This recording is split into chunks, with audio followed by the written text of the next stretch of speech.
again, anybody who joined late, welcome. It's wonderful to be with you again. And Bala, of course, I look forward to working with Indian philosophers very soon. So that's going to be fun. Kevin Kales is one of our APPA certified practitioners. And you were certified in 2022, I believe. So it's a recent certification, but miraculously, you had a research program approved right away for at Roanoke College, and your paper and talk today, I think, will be based on that research project, and so that's absolutely fascinating. It is wonderful to be involved with the certification process and to have practitioners like yourself who take what we provide, the information that we provide, and be up and running with it so quickly and do all kinds of new projects and exploring new areas of philosophical practice. So I look forward to learning from new practitioners, and I'm looking forward very much to your talk today. Thank you. Thank you very much for that introduction. So I suppose I'll just jump into the paper. And by the way, I really appreciate being here, and it's nice to see everyone. I recognize a lot of you, and some of you I know, but you have no idea who I am. And so I'm excited to see you too. So I'll just go ahead and begin reading the paper. I instituted an IRB-approved research program on the efficacy of philosophical counseling at Roanoke College. Unexpectedly, I received some potential clients who in their initial consultation did not have a problem to discuss. Nevertheless, seeing no reason to exclude them from the study, I decided to continue the counseling sessions. In what follows, I examined the method I used in these cases by considering one case in particular, the case of Finn. I argue that my approach was to utilize regressive abstraction to locate a topic of significance to the client. In addition, I argue that the initial use of regressive abstraction is paired well with an adoption of Nelsonian Socratic dialogue. I defend the use of Nelsonian Socratic dialogue in counseling by expositing its process, arguing for its legitimacy as a method for self-knowledge, and explaining its connection to the virtues of autonomy, egalitarianism, and humility. Together, I claim these approaches elicited a genuine topic of significance for Finn, maintained client autonomy, and gave the client self-knowledge. So I'm going to move into the case here. Finn knocked on my door, and I invited them inside, directing them to a seat.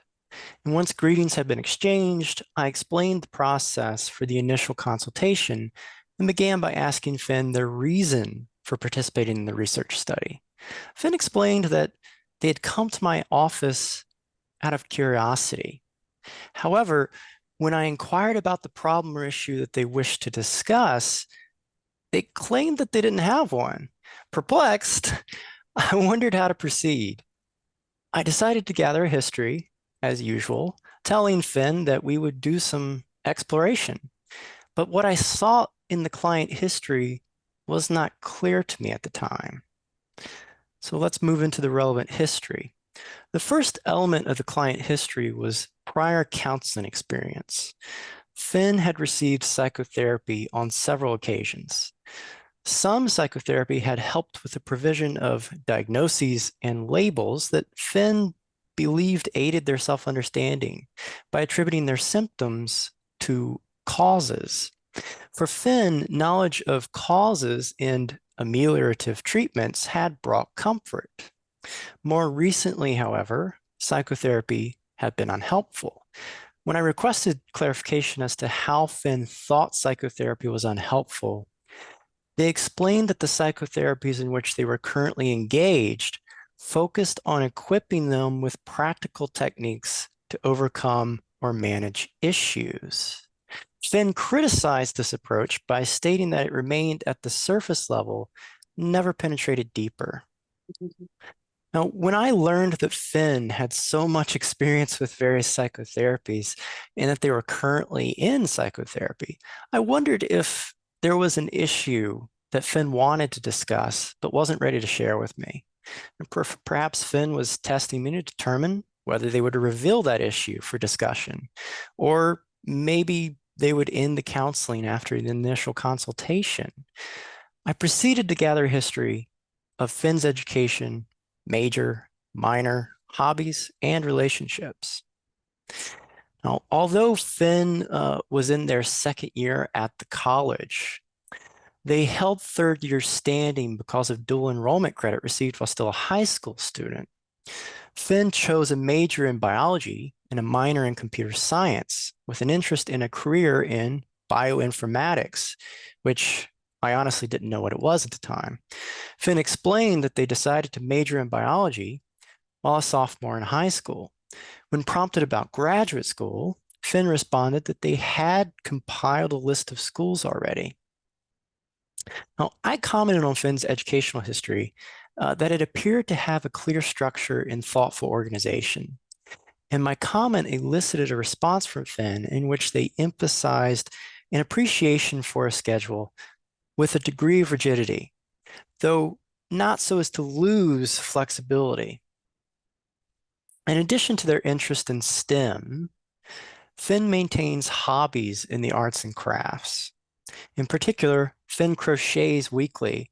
In fact, when Finn stated that they cannot go without crocheting for longer than a week. When I asked them to reflect on that, Finn stated that it, along with their other arts and crafts that they practice, was an outlet for energy that they could not funnel elsewhere. We discussed the issue more because that was an interesting statement in my mind until I decided it was best to mark it and return to it at another time. Our foray revealed that at times, Finn's immersion in arts, crafts, and in coding led them to forget or to even ignore appetite.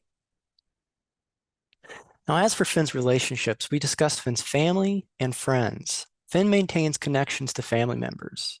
But as like for many of us, those connections were interrupted by the pandemic. Finn had not seen their father for nearly a year and did not intentionally keep up with their brother.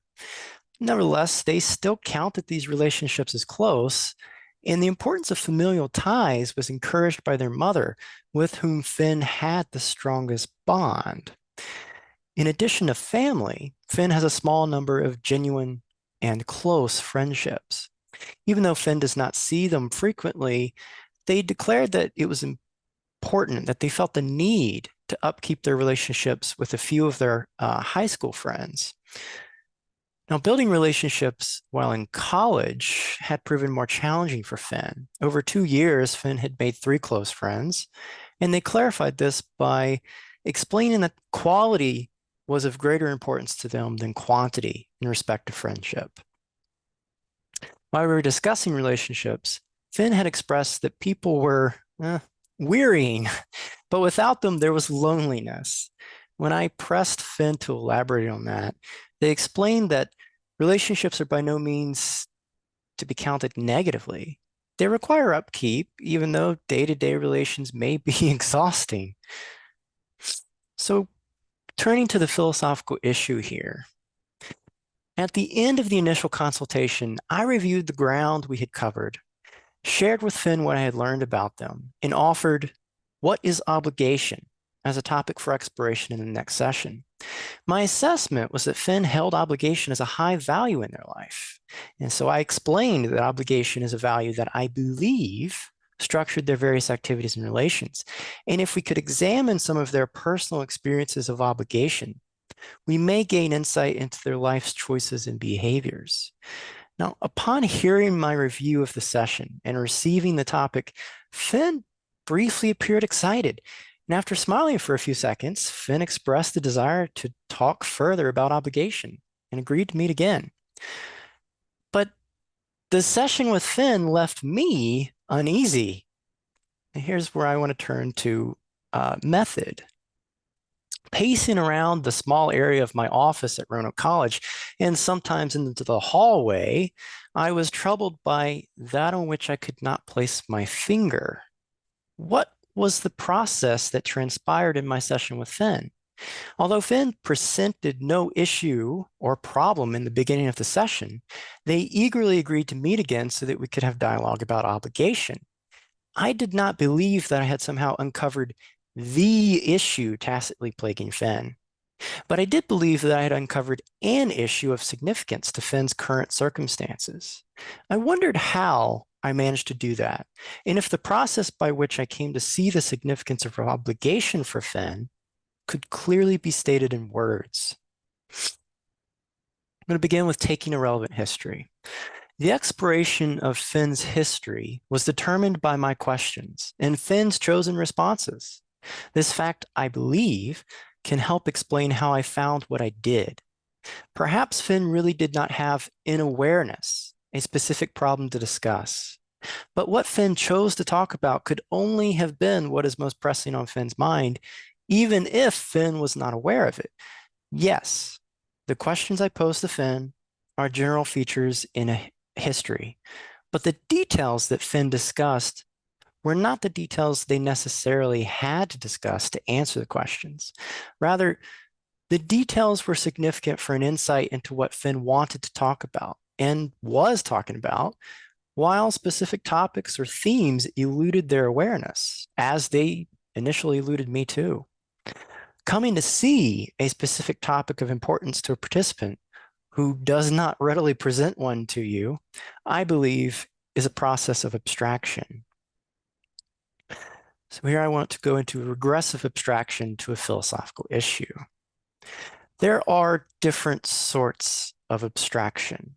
Those diverse sorts can be understood by examining the abstractions and that from which they are abstractions. First, abstraction often refers to a process of isolation or generalization in which a sensory experience leads to a general statement.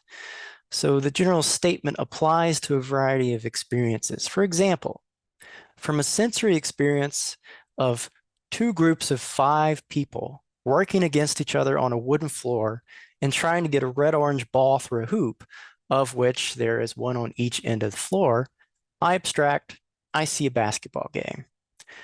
Second, the more philosophical meaning of abstraction, at least as derived from the Platonic Aristotelian tradition, is the derivation of types or species by isolation of the common general concept. The concept is instantiated in many different concrete objects and thereby serves a classification function. For example, from the sensory experience of a 4-legged, 1-foot-tall, furry animal meowing in the corner of the room, I abstract the concept domestic cat.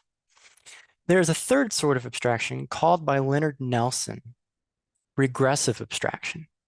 The other two meanings of abstraction are components of regressive abstraction, but they may not be sufficient to explain it. Leonard Nelson's method of regressive abstraction moves from a concrete judgment of sensory experience to a general concept. But this movement to a general concept is a regression to a value, rule, or principle that grounds the concrete judgment. Consider for an example the following abstraction. While at lunch with your friend Evelyn, a self-employed crafter of curated items, she discusses how she has trouble refusing potential clients' requests, which results in her handling too many projects at the same time.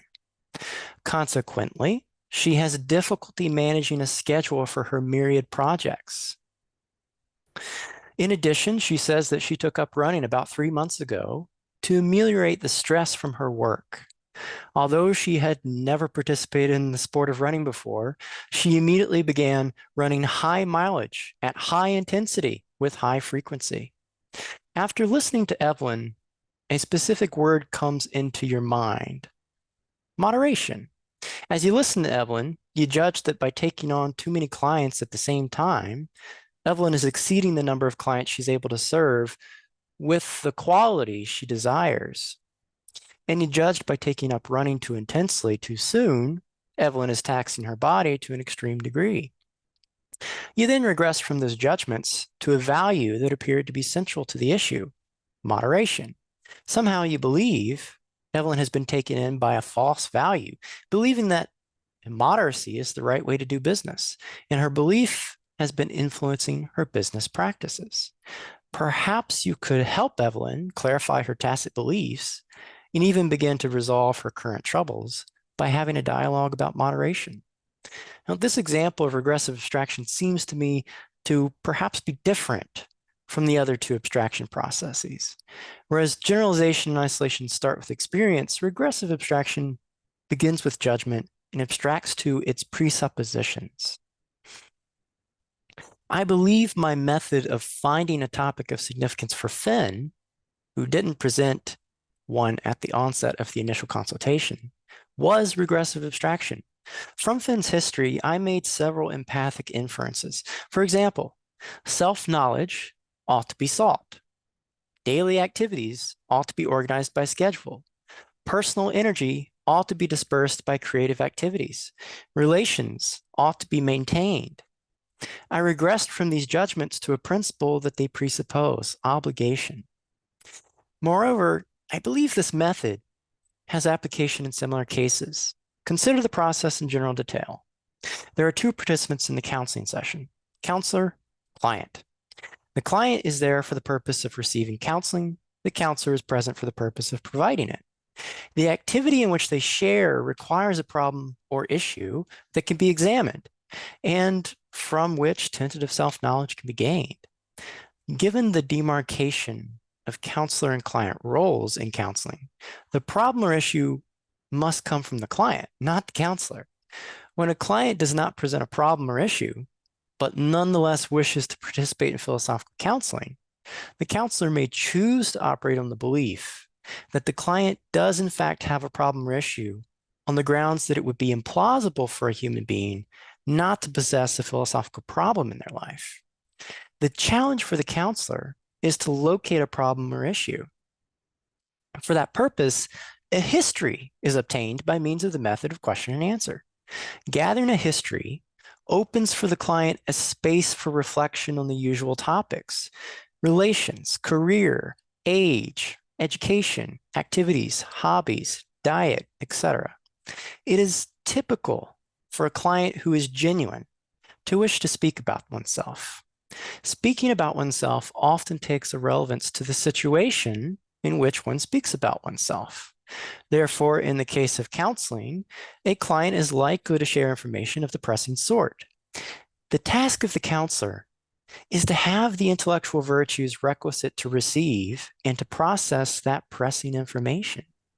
Granted that the sort of knowledge the client wishes to obtain is self-knowledge, the philosophical counselor's work is to recognize in the history the client's implicit knowledge of a philosophical subject and to formulate an appropriate question to assist the client in the process of self-knowledge. By process of self-knowledge, I intend a process through which the client's implicit knowledge may become explicit. For this reason, the philosophical counselor needs to be empathic. By taking the place of the client, the philosophical counselor works ahead of the client to find a topic of implicit knowledge and to formulate that question, a question, to assist its discovery. Now, finding a topic of implicit knowledge requires abstraction of the sorts that isolate and generalize. The counselor isolates from the concrete details of the history a general concept that is common to different aspects of the history. Additionally, the abstraction to this general concept is a regression to a putative ground of the client's beliefs and conduct. The philosophical counselor senses that this concept is operative in the client's history in a manner of significance. Now, by sense, I indicate a sort of prudence by means of which the counselor is able to see how things stand in history obtained from the client. As an intellectual virtue, prudence of this sort develops from experience and training. The accuracy of an instance of prudence will be tested in a process of argumentation in a later counseling session that will use Nelsonian Socratic dialogue. Now, contrary to how philosophers generally may be perceived, if they are in fact perceived this way, employment of this method, in my appeal to an intellectual virtue, prudence, does not indicate that the philosophical counselor is the answer person, who also already possesses the answer to the question that will guide the process of making explicit the client's implicit knowledge. In fact, the contrary may be the case. An experienced philosophical counselor may know well the paths to explicit knowledge of the same or similar philosophical subjects undertaken by other clients. However, experience in facilitating self-knowledge does not provide the counselor knowledge of the answer, though it may provide knowledge of similarities and differences among past clients' answers. And those similarities and differences may lead to beliefs in respect to an answer. At best, it may be that the most experienced counselor in respect to a specific subject has good reason to believe a particular answer, if that answer is common and the philosophical counselor has given much effort to test it. This knowledge is of the sort that is tentative, a sort that may be overturned by discovery of contrary reasons. Regardless of the counselor's actual state of knowledge, the philosophical counselor does not need to have knowledge for the method to work. Nelsonian Socratic dialogue on a philosophical issue. Be that as it may, it is crucial for the client's self-knowledge that the philosophical counselor's beliefs do not directly or indirectly influence the process. Further counseling sessions in which the counselor utilizes the regressive method within Nelsonian Socratic dialogue to aid the client's self-knowledge provide a reasoned defense of the counselor's prudential insight while maintaining client autonomy.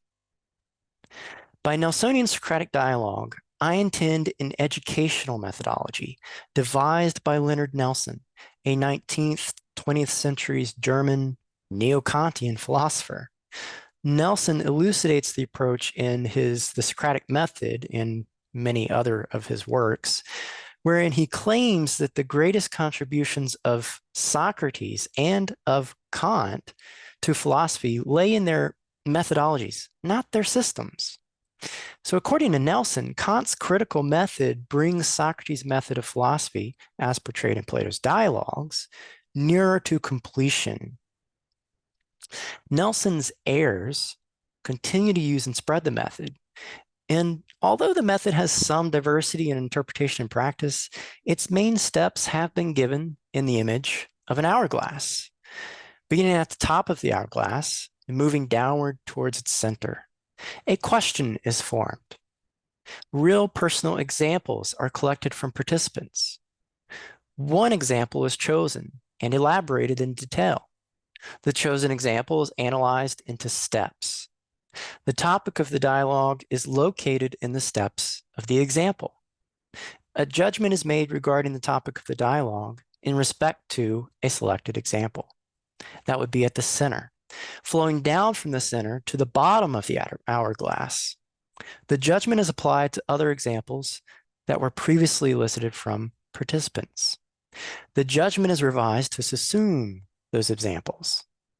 The principle is obtained from this process of abstraction. The justification of this method and the results it yields can be understood by analogy to a specific sort of legal document. Since Nelsonian Socratic dialogue began with the neo-Kantian philosopher Leonard Nelson, the original understanding of the method's justification also returns to Kant and Nelson. And Kant's first critique is riddled with legal analogies.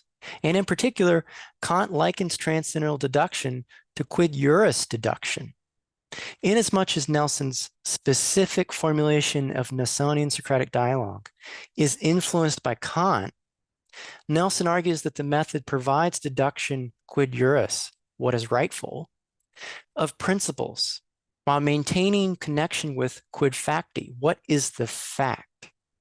To avoid an infinite regress, Nelson argues that the method obtains justification by means of a psychological proof of the principle, which does not prove the principle itself, but reveals the principle as known and operative in the mind. By regressing to a principle from particular judgments regarding experience, a person recognizes the principle as the condition of the possibility of the particular judgment, inferring the principle as the source of the judgments. When Nelson addresses the problem of our knowledge of these unprovable first principles, his solution is that the critical method provides non-intuitive, immediate knowledge of principles. We may reject Nelson's account of our knowledge regarding first principles, but nonetheless, I believe that the legal analogy can illuminate the way the method provides a reasoned defense of conclusions reached therein. The analogy relies on what is called judicial imputation. Judicial imputation during Kant's time period combined two distinct processes of argumentation: deduction of the fact, quid facti, and deduction of lawfulness or rightfulness, quid juris.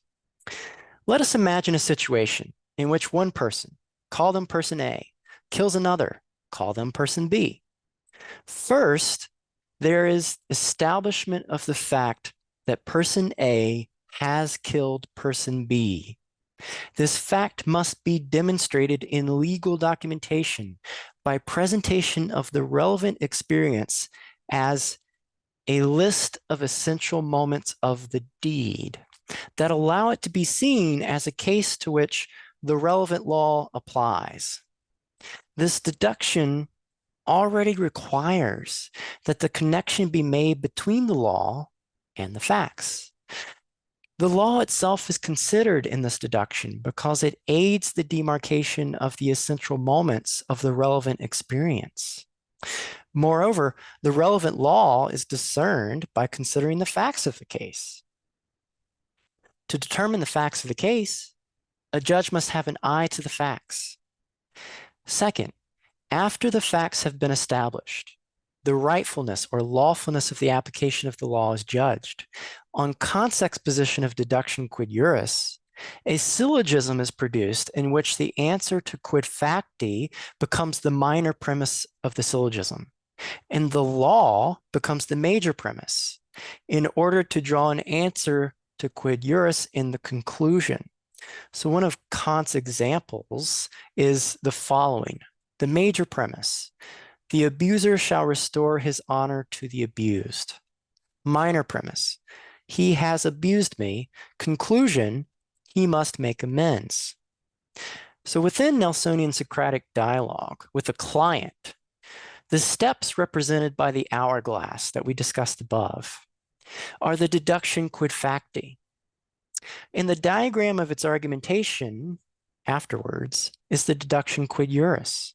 First, consider the deduction quid facti. The method elicits purported examples from the client of the chosen theme.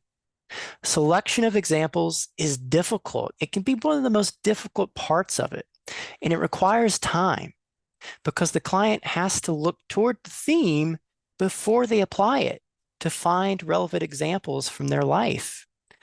In the following step, one example is chosen. The chosen example is analyzed into numbered moments. Now, enumerating the example into steps initiates a process of argumentation in which the client must, as previously, keep an eye toward the theme to locate it among the enumerated steps, and additionally, keep an eye on the enumerated steps to discern whether the theme is even relevant. It may happen at this point that the client discovers the example is irrelevant to the theme. Next, the client uses the enumerated steps among which the theme is identified to formulate a concrete judgment. Again, the judgment requires that the client look both ways. The principle shapes the judgment of the facts determine the relevancy of the principle. From the concrete judgment, the client regresses to the general principle that it presupposes. Formulating a definition by abstraction from the specifics of the judgment. A general principle is obtained when the client, in cooperation with the counselor, attempts to apply their formulation of the judgment to other concrete examples that come from their life experience. During this process, the principle's formulation undergoes revision, sometimes slight, sometimes major, in order to capture the general concept common to all concrete examples that the client gives. This process reasons to the grounds of the concrete judgment. Once the client completes this step, they continue by attempting to falsify their formulation of the principle by posing more hypothetical examples. The ideal dialogue ends when the client is satisfied. These steps of the method deduce the facts. Next is the deduction of the principle's rightfulness, the quid juris. When a facilitator diagrams the process of a Nelsonian Socratic dialogue, an inverted syllogism can be produced from the argumentation process. The counselor obtains a syllogism by reverting it. So the minor premise of the syllogism is going to be the experience that has been argued to be an example of the principle. Whereas the principle was obtained as the conclusion of the process of argumentation, it becomes the major premise of the syllogism. The major premise is an explicit statement of the principle. So from the principle in the major premise and the putative example in the minor premise, the conclusion is drawn in which the concrete judgment's connection to the principle is made explicit, whereas it was previously tacit, and it's also justified. In Nelsonian Socratic dialogue, concepts retain close connection to facts. Nelsonian Socratic dialogue is a process of argumentation whereby the identification of experiences as concrete instantiations of concepts, as effigies, and the clarification of and rightful use of concepts receive reasoned defense. Granted the inability to prove principles, these tentative conclusions remain within the realm of possibility. Unless you're Nelson and you think that you have immediate knowledge somehow. The practical syllogism shows the logical validity of the argumentation. It does not show the argument's soundness. Although the client may be tentatively convinced by the argumentation, further dialogue with other people may undermine that conviction. Both premises can be questioned. Dialogue with additional people may throw into question the relevance of the personal example to the principle. Moreover, the major premise in which the definition of the principle is stated stands in need of further argumentation. The formulation of the major premise brings the practical syllogism to conclusion and putatively shows that the principle has been rightfully used in the personal example in question. However, the human condition, racked with epistemic finitude, causes there to be a lack of inadequate knowledge of the principle itself, in my opinion, which may or may not be given to expression in the definition, and thereby a deficit results in the certainty that one's action instantiates the principle. Since humans are unable to see principles clearly, Nelsonian Socratic dialogue, hearkening back to Socrates himself, determines that the only way to shore up the major premise would be additional dialogue with as many people as possible. Now, someone may object that the counselor has even put words into the client's mouth, influenced them. Nelsonian Socratic dialogue does not result in a knockdown argument, and it is the counselor who offers the value, principle, or rule to the client for investigation, leading the client in a direction and giving the client a language that they may not have chosen themselves. It is important to note several facts about the process employed in the counseling session to respond to these objections.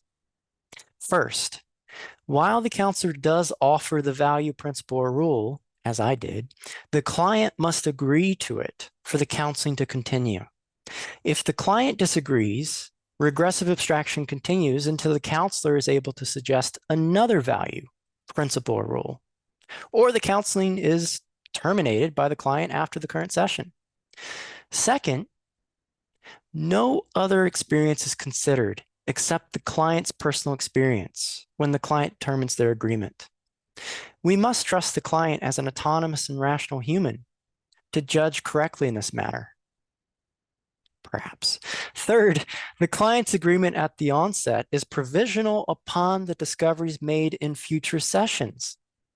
Counseling continues by the use of Nelsonian Socratic dialogue, which relies on a regressive abstraction.